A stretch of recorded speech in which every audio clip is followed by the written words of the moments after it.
billion people around the world currently suffer from some form of depression.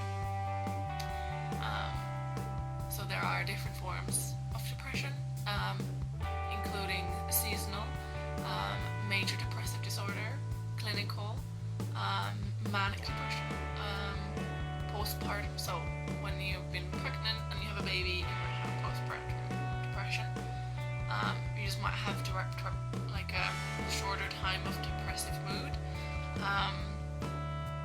But all these are valid, and there are probably many more different kinds of depression, but these are just some.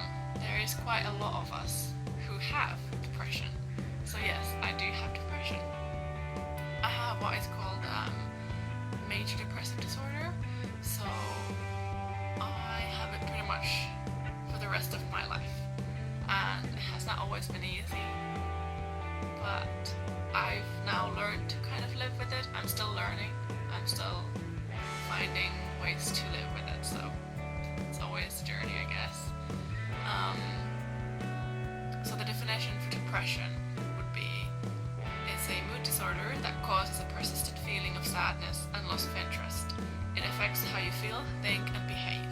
You may have trouble doing day-to-day activities, and sometimes you may feel as if life isn't worth living. Symptoms are experienced most days and at least for 2 weeks. So for me, it has been something. I remember having kind of low moods and times when I'm not interested in anything and just want to be alone since I was a child. And some people might seek help, and hopefully will seek help, especially if it gets harder to live with. And you can have help with therapists or medication or a combination of both. I've gone through times of seeking help, and I have gone through times when I've received help from people around me and medical help, and I've also gotten times when I have not gotten help from people around me, and people have just had negative attitudes towards my feelings and thoughts and how I've been. And I've also gotten negative experiences through trying to get help through doctors, and going to the doctor and not getting the help that I wanted or needed. Obviously depression can be very different to different people, and this is just my experience. When you say the word depression to me, what comes to mind from myself is the times when things feel hard. I can't find the energy to get out of bed, or things feel like I'm walking in a swamp. Every step is a little bit heavier and harder. It's days when everything feels a little bit grey, nothing's that exciting for me, or there might be lots of things I want to do, but I just don't have the energy to do them. I either have lots of sleep, I sleep a lot, or I can't sleep at all, or sometimes a combination of both. Can't get to sleep in the evening as my brain is racing, but then sleeping in the morning and not being able to get up. I express my feelings usually by crying, and when I'm depressed, I express those negative feelings by crying. That's one way of letting it out. It's days when I feel disinterested in things, and I feel anxiety because others are not understanding where I'm coming from. Sometimes I don't feel worthy of anything, so things can get hard on me, and I keep thinking I don't deserve the help. I should be doing this myself, or I don't feel worthy to be around much, or have friends, or get to do fun stuff when it's just this kind of negative thoughts that can circle around in my brain. Sometimes I have self-destructive moods, so sometimes it can get from those negative thoughts into more serious negative thoughts. And something I have not really talked to many people, but I do hope that by talking about it I can kind of reach out to others who might be going through the same thing, and hopefully they can feel like that there are others who go through the same, and you can have times when you feel better and you can kind of overcome those things. Obviously I can't see into the future, but I do at this day feel much more confident than I did not even a couple years ago. So I have had self-destructive moods, which means I have self-harmed and I have had suicide attempts, which is quite heavy talk.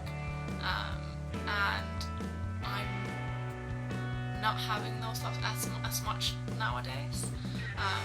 Self-harm is a coping mechanism that is hard to get out of. That can be, like, different people have different self-harming ways, I would say. And personally, I had cutting myself and scraping myself, scratching. Those were the things that I would do, as it would distract me or kind of release some kind of anger in me. But other people obviously have different things, and those are just what I have had. And nowadays I don't do that as much anymore. I have kind of found ways to cope in a different way and look after myself in a healthy way. But obviously it's something that is something I probably will struggle until, like, to the end, I guess. It'll be something that when I have very dark days, it's still something that I have to consciously be aware of those negative thoughts and those self-destructive thoughts. So I have now other ways to cope and get through those moments. And I've also had, regarding the self-destructive moods, I've also had those moments when I have not cared what happens to me. So I would not care if I would be run over by a car or if a train would hit me or whatever, that kind of destructive thoughts, which is kind of a little less than physically harming yourself. It's kind of like giving yourself to the hands of luck, I guess. If it happens, you don't care. That's something I don't really play around with anymore in my mind at all. Quite rarely, really. But it is something that is connected with the feeling of I'm not worthy, I don't matter, so whatever.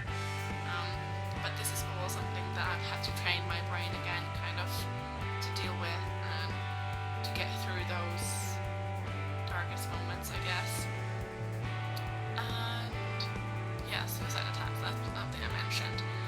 So sometimes I've had harder times when I have not felt like there was a way out, and I would then have a moment of, oh, this is a way out, I'll go to this.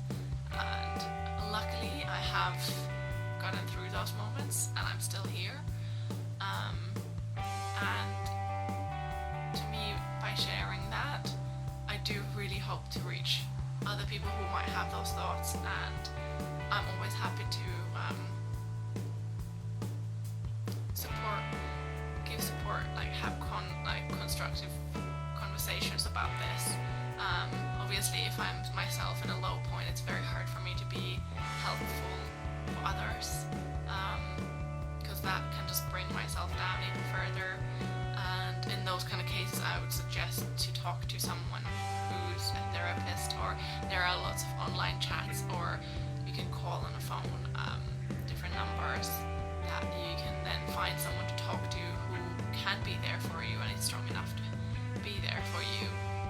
As sometimes, even though it's good to share with people who are going through the same thing, sometimes it can be very triggering, or sometimes it can be hard for them to help you with themselves in a hard place. In reality, what does depression mean to me is definitely me lying in bed in a dark room binge watching TV shows. This is something when I've felt like I have not looked after myself, I haven't practiced self-care, and it's gone too far. And when I have a day off, when I've had the chance, I've just I've just laid in bed and binge watched something, so I have a complete day when I just shut down.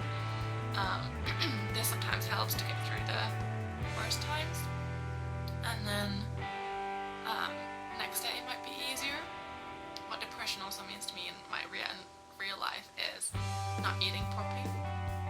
So I might miss meals and eat whatever and not really eat at all. I kind of forget or I don't care.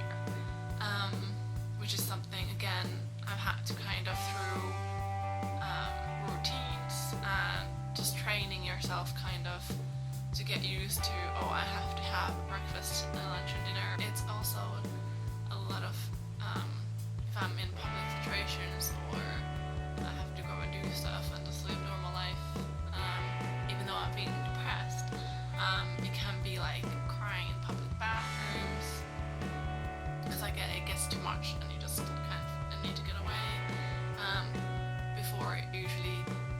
Before I kind of start looking after myself more, it could also be me going out drinking and going out and like all that to kind of release that I'm kind of feeling within that, and you just kind of want it to either feel something or not feel anything. As far as I can remember, I've had times when I felt down and wanted to be alone, and I even have childhood memories of this. So I have, like, for example, I have a memory of a friend coming to my door, ringing the doorbell. I opened the door, as we didn't have phones back then, and they would ask if I wanted to come out and play, and even though it was completely fine, obviously, with my mom and all, I would say, no, my mom said no, can't come out, and instead I just wanted to be alone in my room, and just be left alone. Sometimes I would go on walks alone in the forest because that would help. Nothing really interested me. I wasn't interested in playing or whatever. Sometimes I would read books because that gave me a way to escape.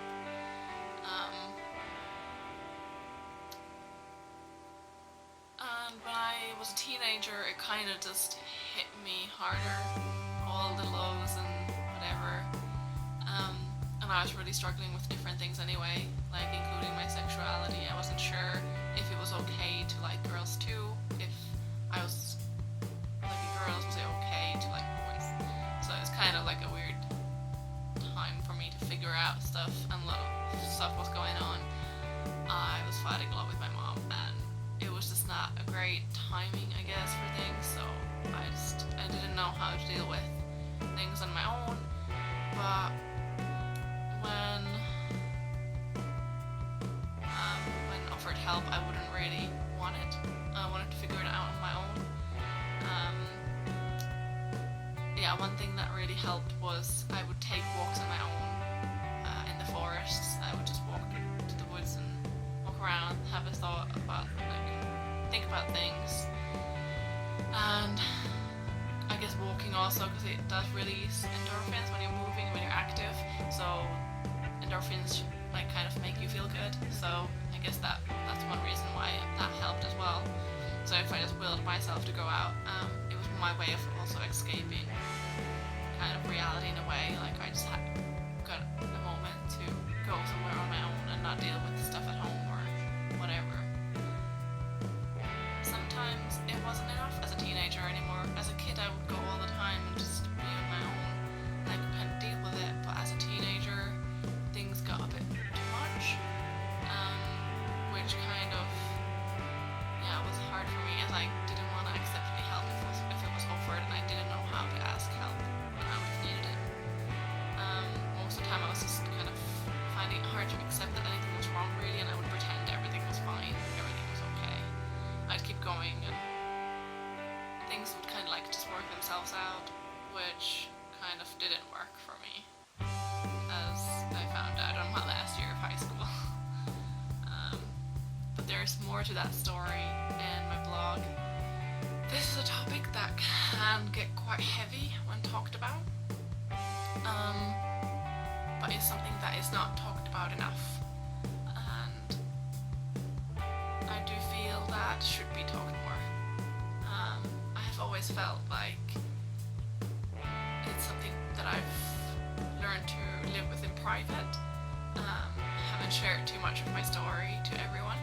Sometimes I mention it in my blogs, and sometimes blogs have helped me to cope with it, especially places like Tumblr, where you can scroll through pictures and relate and then feel kind of the satisfaction of somebody else is feeling the same as I am and I can express it here together.